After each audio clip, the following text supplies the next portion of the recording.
Nagalaum ang Labor Alliance kay iban pa nga mga kaupod nga grupo nga pamatian sa gobyernong petisyon nga pasakaan sang 250 pesos ang daily minimum wage para sa mga mamumugon sa Western Visayas.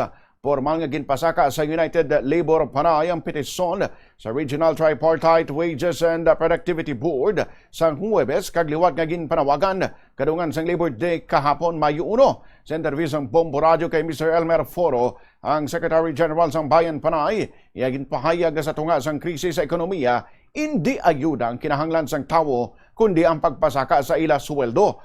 550 pesos ang regional minimum wage sumong. Apang sunod kay Foro, nagakupos man ang balor kon actual value sini bangod hindi ini makalagas sa madasig kag dako nga pagsaka sa preso sa mga nagapanguna nga balaklon. Suno sa grupo bangod sa pagluya sang purchasing power sang peso, ang matuod nga balor sang 550 pesos nga daily minimum wage ang nagatupad gid lamang sa 418 pesos.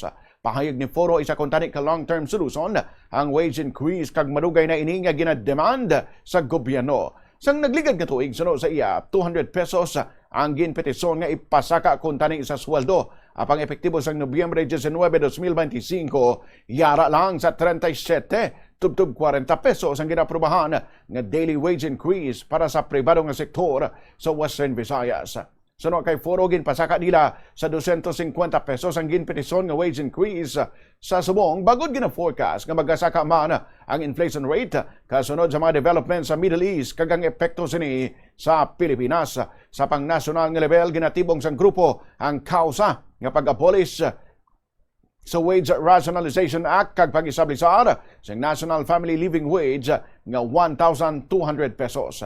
Natala na pa nga magpagwa ang Regional Tripartite Wages and Productivity Board sang sabat sa among nga petisyon sang grupo.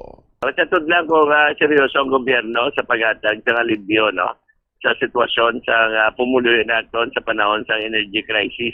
Ang pinaka-solusyon tani hindi ang AX o kung ang mapatawid pasada, whatever nga ayuda. Ang pinaka-long-term tani nga solusyon sila para dugangi ang sweldo sa mamumugon naton para cope up man sila sa gintaas ang balaklunon. Kamo ni ang ginademand naton. Ang aton nga demand rin sa regional wage board is only 250.